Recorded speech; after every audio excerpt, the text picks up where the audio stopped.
information influences our capabilities, our opportunities, our interests, and our potential. But we are not in control of this information and are influenced by those who control it. Movement is underway to move these controls and influence to the user.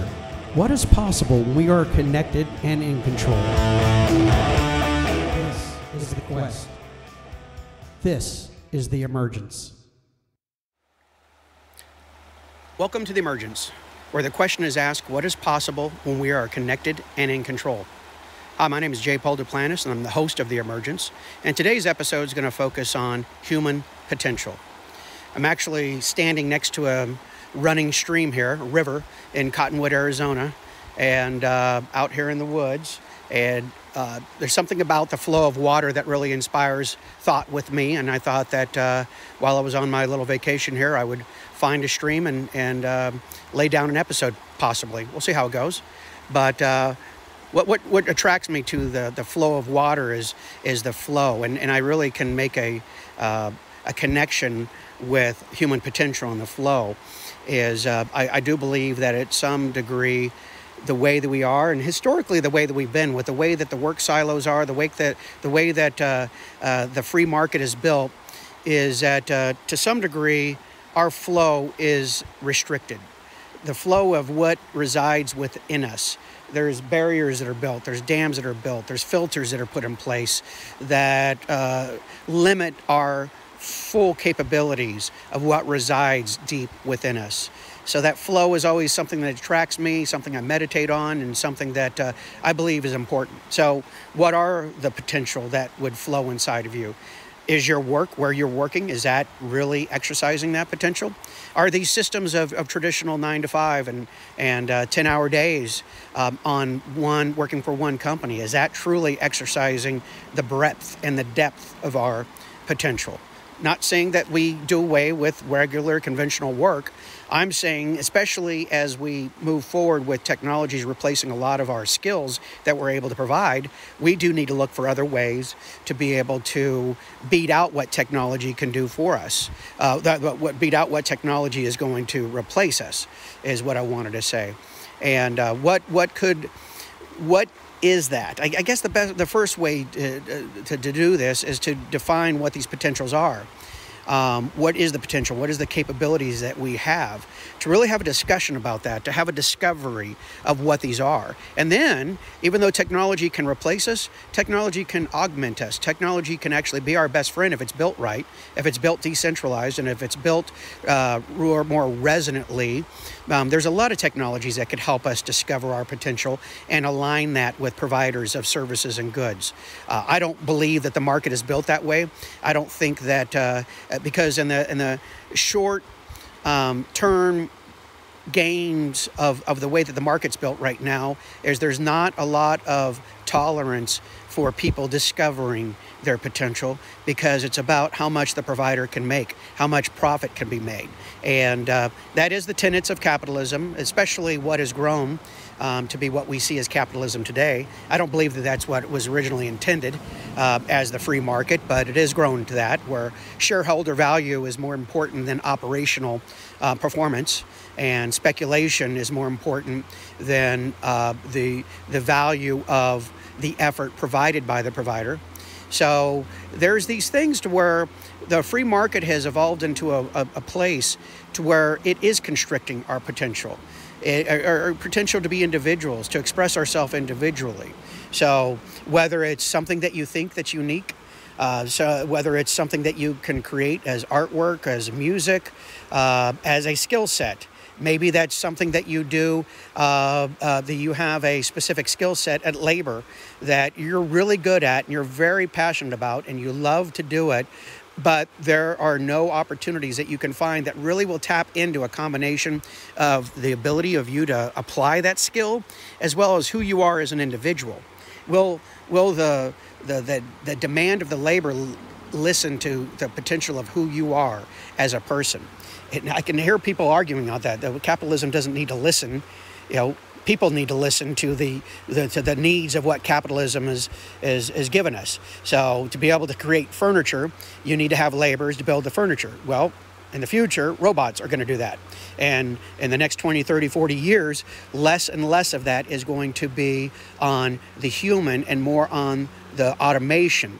So then where does that leave us? Where does that leave us if we're not starting to work on these opening up our potential to exchange within this exchange of value in a marketplace? If we don't start to open that up now, then I think that we are going to really see some ill effects of what this siloed type of market will bring in the future when we truly are replaced.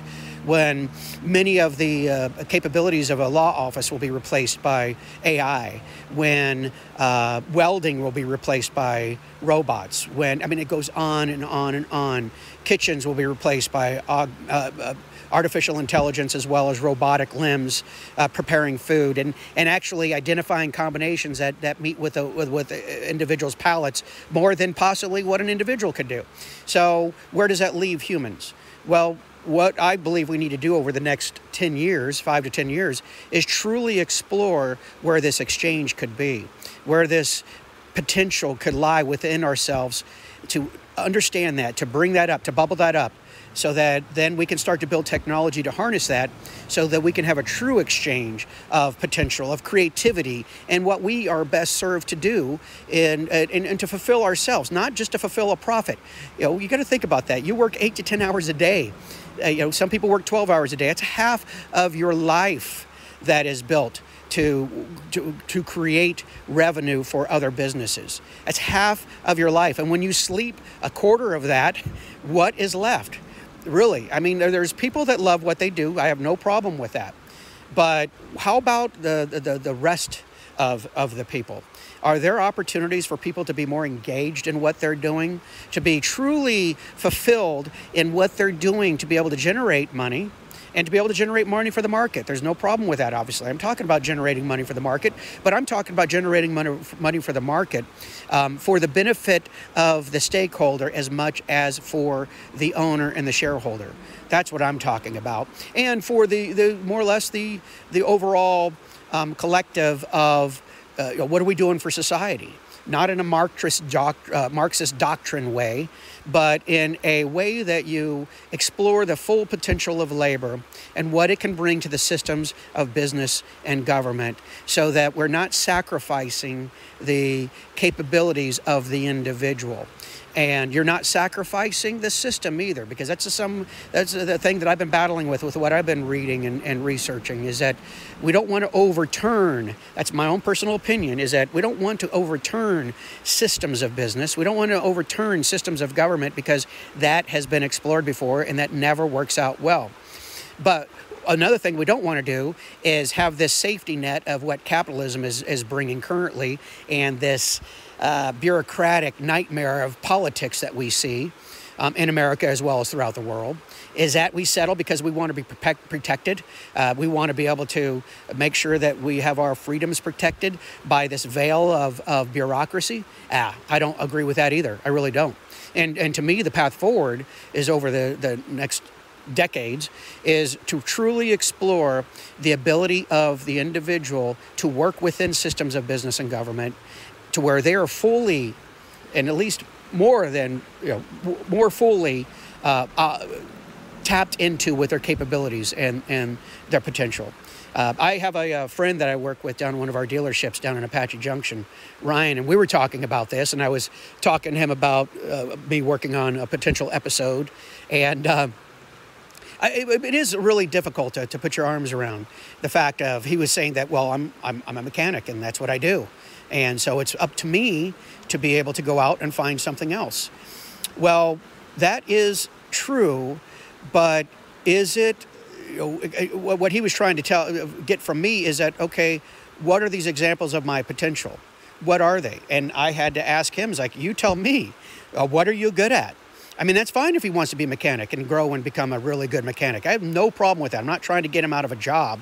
I'm trying to have a thought experiment for other people to consider about what is it that you are really good at, that you like to do, that could be of value to someone else. And if there's value in that exchange, that could be a monetary exchange, or it could be a barter exchange, or it just could be something where philanthropic, where you feel like good about exchanging the value of what you offer. So value is well beyond just monetary, in my opinion. I think actually capitalism is focused too much on the monetary value of the exchange, where we put it into dollars and cents. Life is not dollars and cents. It's the value we offer. So one of the things that I feel that I'm discovering at later in life, I've been working on for 20 years, but I'm 56 now, is this value of creating awareness about these ideas that I have. I hope to enrich people with that as we move forward, and maybe these ideas won't even be that relevant until I'm long gone. Who knows? And I don't really care about that, but it is something that I'm exercising as my abilities, my potential. I think I've always been attracted to working on solutions for businesses and processes, and breaking down processes and help people and owners realize maybe there are some failings in processes, especially in dealing with humans. And one of the things that I'm doing with the emergence is processes in the overall exchange, and making an awareness of that to other people. And so they can add to it, they can discover it, and they can carry it forward. So that's a potential that I've had that early on in my life that I thought was buried, until I decided to start writing and now start podcasting and talking about it, and really starting to engage, and to hopefully in the future build tools to help make this reality. That was a potential. That was a potential, a hidden potential of mine, that I decided at one point to where I just had to start doing it. And I've never felt better. I just love the fact that I'm able to discover this, and that I'm able to share this and invite other people into this. So what is your potential? What are things that you have that you would offer, that you're really good at, that you've never had an opportunity come knock on your door? There's the deal. Is everybody says pull yourself up by your bootstraps. That's the tenets of the free market. All right, not everybody has the same strength in their arms is the problem. And that is a significant piece of the free market that we need to have an understanding. That socialism can, likes to address the fact of, making an equality amongst everyone, so everybody has the same strength in their arms. On the right-hand side, it's more the fact of just the potential is there, or the opportunity is there, so just do it. My thing is there's a middle ground. There's elements of both sides, on the left and the right, that you can take to exercise this. But the core part of the emergence is that we all have different strengths in our arms. And so what is to me is the solution, is creating better reach for us to reach to opportunities that normally wouldn't traditionally exist, that could then fit in with our own limitations to allow us to then be a part of that. So if you're disabled and you don't have use of your arms or your legs, are there opportunities where you can use your mind? And if there's not opportunities that are just next door, are there opportunities on the other side of the world, and that you might possess a particular skill set that is that really dives in and speaks to a need that is somewhere? And you could say that, just Google and go on monsters.com and find an opportunity. It's just, I was a recruiter for 10 years. I'm telling you, it does not work that way. It does not work that way. I've worked in teams of recruiters, and I've worked for the largest corporations, some of the largest corporations, Fortune 500 corporations, and it is not built that way. The exchange of labor is not built that way. It's not built to look for to find what the provider has to fit in and to explore your weaknesses. It's only to explore your strengths. That's what the market is. That's what the free market is. It's to explore your strengths. So if you're strong and you lived a crappy childhood and you've overcome it, and you're able to claw yourself up, and you're strong, then the market's there for you, and you're great. You're bootstraps because you found a way to make your arms stronger. Well, that's the problem, is that does not exist with everyone, and that doesn't. So the market is built for the strong. And I think that we could, through technology and through discovery, not just through technology, because one of the things I'm really been exploring with is cybernetics and the fact of how systems work with variables and feedback. And one of the things that I think are incredibly important is the feedback of the components of the system, or the people, the workers, the consumers. So, try to create technology just to answer all these problems, we're probably going to end up where we were. My thing is, we need to really talk about these things. We need to really discover what are our potentials. We need to have a way to really express these things so that technology can build a framework to answer this, not just from somebody in their basement that's coding.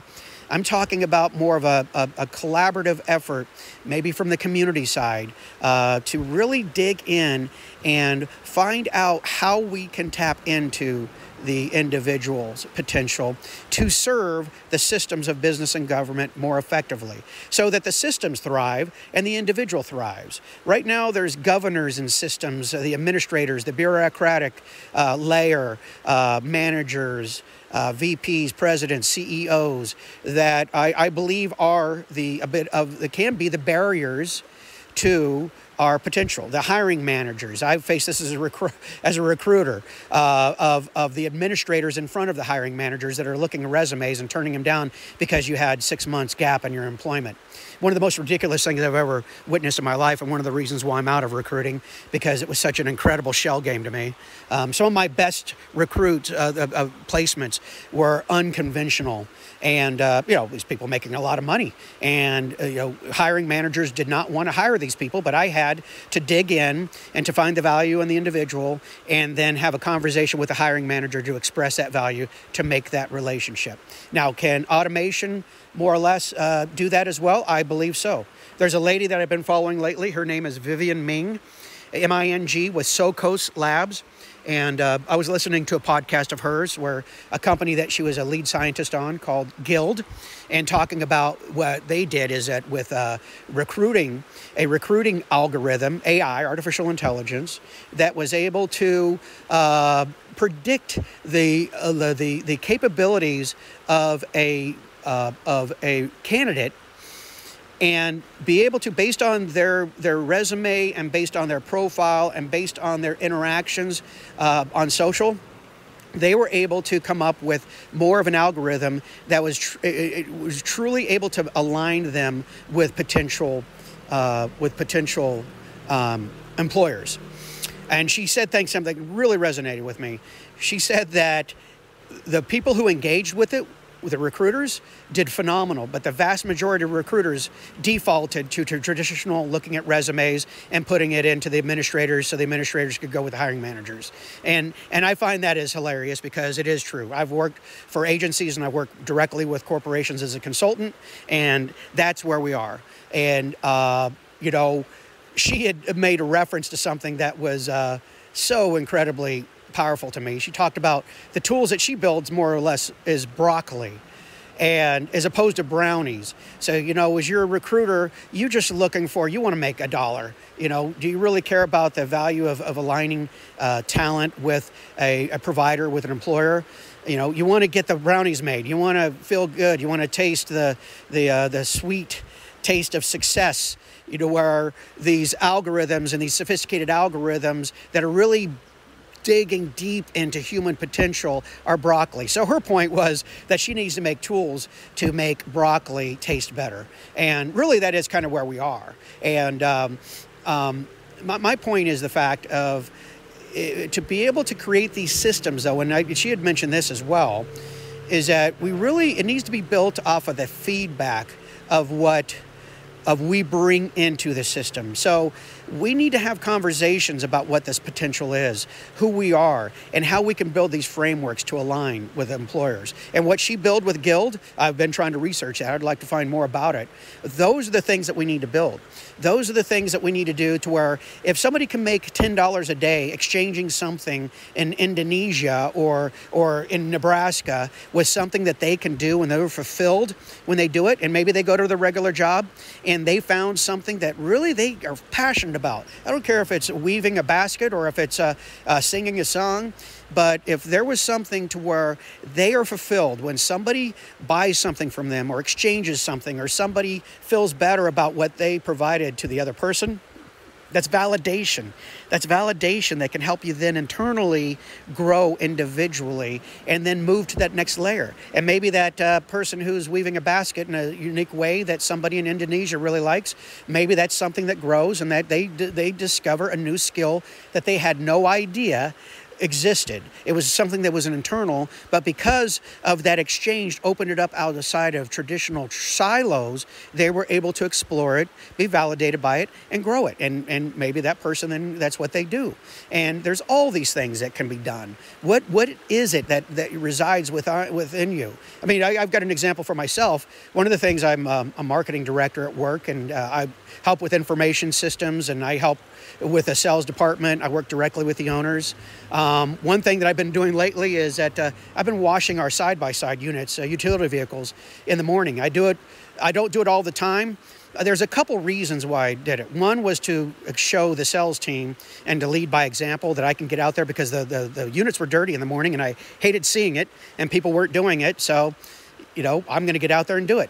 And I found myself that I like the labor. I've always liked a little bit of physical labor. Now, do I want to go out there and work 50 hours a week washing units? No. I go out there and spend about an hour in the morning every other, 3 or 4 days. And for a while in the heat of summer, I was doing it every day, sweating my ass off.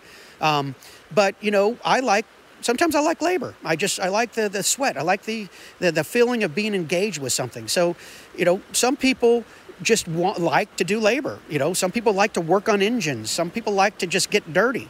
All right. So if a person was really good about working on BMW engines, okay, and can their knowledge be provided somewhere else other than what the local market is going to have for them to work on BMW engines?